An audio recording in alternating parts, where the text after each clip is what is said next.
শিক্ষকদের প্রতি আচরণে পুলিশের আরও সংযত হওয়া উচিত ছিল। অত্যন্ত কঠিন সময় তারা যেন প্রতিবাদ করতে গিয়ে আইন না হাতে তুলে নেন। একটা বড় ঝামেলা হয়েছে, পুলিশকেও মারা হয়েছে। সেরকমভাবে পুলিশকেও সেন্সিটিভলিভাবে বিষয়টা হ্যান্ডেল করতে হবে। পুলিশকে সংবেদনশীল হওয়ার বার্তা সায়নী ঘোষের। এর প্রভাব ভোট বাক্সে পড়বে বলেই কি মন্তব্য সায়নীর? এই মন্তব্য করছেন তিনি, এই প্রশ্নই কিন্তু জোরালো হচ্ছে। শিক্ষকদের প্রতি আচরণে পুলিশের আরও সংযুক্ত হওয়া উচিত ছিল বলে মন্তব্য করলেন তৃণমূল যুব কংগ্রেসের সভানেত্রী তথা যাদবপুরের সাংসদ সায়নী ঘোষ। পাশাপাশি তার বক্তব্য, শিক্ষকদেরও আরও সংযত আচরণ করা উচিত। 26,000 শিক্ষকের চাকরি যাওয়া নিয়ে বিরোধীদের ভূমিকার কড়া সমালোচনা করেছেন তিনি। তারা গঠনমূলকভাবে কিছু চাইছেন না বলে তার কটাক্ষ। শিক্ষকদের প্রতি তার বার্তা, তারা যেন প্রতিবাদ করতে গিয়ে আইন না হাতে তুলে নেন। মুখ্যমন্ত্রীর প্রতি তারা যাতে ভরসা রাখেন তার আবেদন জানান সায়নী ঘোষ। তিনি বলেন, শিক্ষকদের প্রতি আচরণে পুলিশের আরও সংযত হওয়া উচিত ছিল। শিক্ষকদেরও আরও সংযত আচরণ করা উচিত। অত্যন্ত কঠিন সময় তারা যেন প্রতিবাদ করতে গিয়ে আইন না হাতে তুলে নেন। একটা বড় ঝামেলা হয়েছে, পুলিশকেও মারা হয়েছে। সেরকমভাবে পুলিশকেও সেন্সিটিভলি ভাবে বিষয়টা হ্যান্ডেল করতে হবে। এসএসসি চাকরি প্রার্থীরা একটা কঠিন সময়ের মধ্যে দিয়ে যাচ্ছে। প্রত্যেকটি মানুষ এবং প্রশাসনকে তাদের পাশে থাকতে হবে। আমাদের মুখ্যমন্ত্রী অত্যন্ত মানবিক, বিরোধীদের নিয়ে আমরা চিন্তিত নই।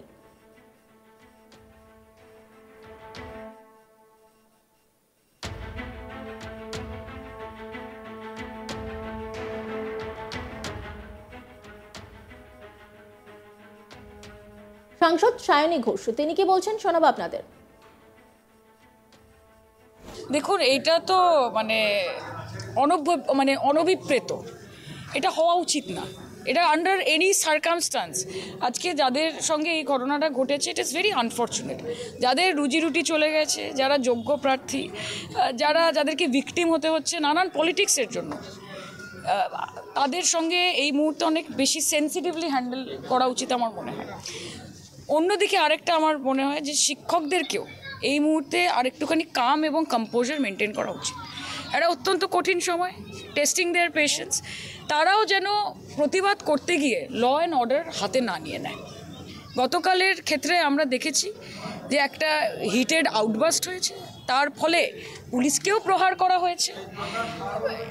ওইটাও যেমন কাম্য নয়, at the same time police প্রশাসন তাদেরকেও কিন্তু অনেক সেন্সিটিভলি হ্যান্ডেল করতে হবে ইস্যুটা।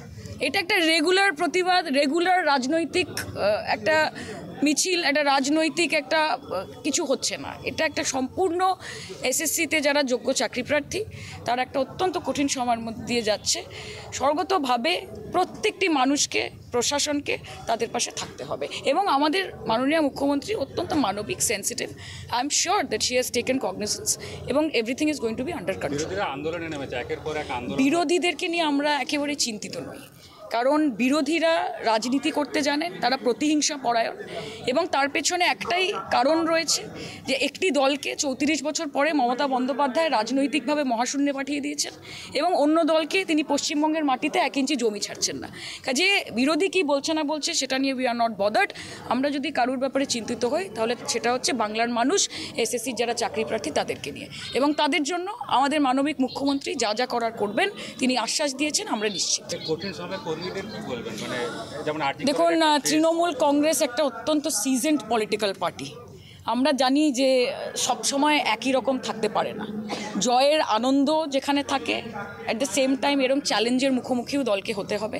আমরা ঐক্যবদ্ধ রয়েছি। আজকেও আপনারা দেখছেন সাংগঠনিক মিটিং হচ্ছে, এমএলএ ম্যাডাম পাশে দাঁড়িয়ে আছেন। আমরা জানি যে মমতা বন্দ্যোপাধ্যায় বাংলার মানুষের পাশে কিভাবে থেকেছেন এবং বাংলার মানুষ জানে যে 34 বছরে সিপিএম তাদের কি দুর্দশা করেছিল এবং গোটা দেশ জুড়ে বিজেপি কোন একনায়কতন্ত্র চালিয়ে যাচ্ছে।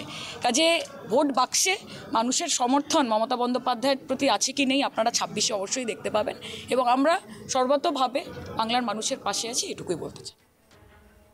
সোনারপুর উত্তর বিধানসভা কেন্দ্রের উদ্যোগে একটি সাংগঠনিক বৈঠকের আয়োজন করা হয়। এই বৈঠকে উপস্থিত ছিলেন সাংসদ সায়নী ঘোষ, জেলার সভাপতি সুভাষিস চক্রবর্তী ও সোনারপুর উত্তর বিধানসভা কেন্দ্রের বিধায়ক ফেরদৌসী বেগম।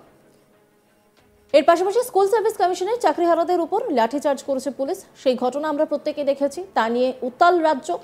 বিজেপি সহ রাজনৈতিক দল এর নিন্দা করেছে। পুলিশের ভূমিকা নিয়েও প্রশ্ন উঠেছে। চাকরিহারাদের উপর লাঠিচার্জের ঘটনা নিয়ে মুখ খুলেছিলেন শিক্ষামন্ত্রী ব্রাত্য বসু। তিনি জানান, মুখ্যমন্ত্রী বার্তা দেওয়ার পরও চাকরিহারারা কেন গেলেন ডিআই অফিসে। ছাত্রছাত্রীদের নেতৃত্ব স্থানীয়দের সঙ্গে বৈঠক হয়েছে। কিভাবে যোগ্য বঞ্চিত শিক্ষকদের চাকরি ফেরানো যায় তা নিয়ে আলোচনা হয়েছে। শুক্রবার বা শনিবার অথবা এই সপ্তাহে মিটিং হবে, সেখানে আমি থাকবো, এসএসসি চেয়ারম্যান সচিবও থাকবেন। সুরাহা বের করার কথা চাকরিহারাদের সঙ্গে। তারা সরকারের কাছে দাবি করছেন একাধিক, সেগুলো বিবেচনা করা হবে। শিক্ষা দপ্তর তাদের সাহায্য করছে। তার মধ্যে আন্দোলন কেন? লড়াই তো স্থগিত রাখা যেত। চাকরিহারাদের এই পন্থা কাম্য নয়। চাকরিহারারা আমাদের সঙ্গে বসতে চাইছেন, আবার আন্দোলন করছেন, দুটো একসঙ্গে হতে পারে না। ব্রাত্য বসু কি বলেছিলেন শোনাবো আপনাদের। আজকে চাকরিহারা শিক্ষক যারা, তারা ডিআই অফিসে গিয়েছিলেন। পুলিশ যেভাবে তাদের লাঠিপেটা করলো এবং এমনকি লাথি পর্যন্ত মারছে, লাথি। ডিআই অফিসে গিয়েছিলেন কেন? তারা গিয়েছিলেন প্রতিবাদ জানাতে, আন্দোলন করতে। তাহলে আমার বক্তব্য হচ্ছে যে সেদিন নেতাজি ইন্ডোরে মিটিংয়ের পর মুখ্যমন্ত্রী বার্তা দেওয়ার পর ঘটনাটা দুর্ভাগ্যজনক, নিন্দাজনক। এগুলো যেমন একদিকে সবই সত্যি, আবার এটাও সত্যি যে সেদিন মুখ্যমন্ত্রীর নেতাজি ইন্ডোরে মিটিংয়ের পর তাদের নেতৃস্থানীয় সঙ্গে আমার বৈঠক হয়েছে। আমরা বলেছি তাদের সর্বতোভাবে, মানবিকভাবে, আইনিভাবে কিভাবে যোগ্য বঞ্চিত শিক্ষকদের চাকরি ফেরত দেওয়া যায় সে ব্যাপারে একটা সুরাহার পথ আমরা খুব দ্রুত বার করব। সেই নিয়ে ওদেরই নেতৃবর্গের সঙ্গে কথা, ওরা আমাদের সঙ্গে বসতে চেয়েছিল এই শুক্রবার বা শনিবার বা এই সপ্তাহে। সে তারিখও ঠিক হয়ে গেছে যে ওরা আসবেন। হ্যাঁ,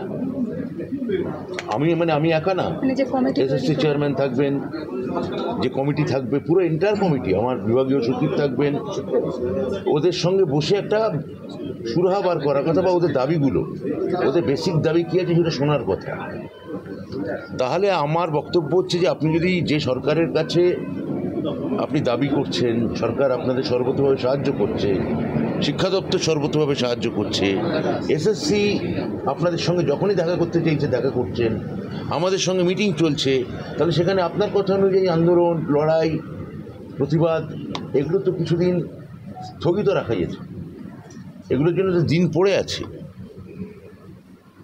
আর সেটা এইরকম এমন পন্থায় নিয়ে যেতে হবে যে সরকারকেও যাতে হাত না তুলে নেয়।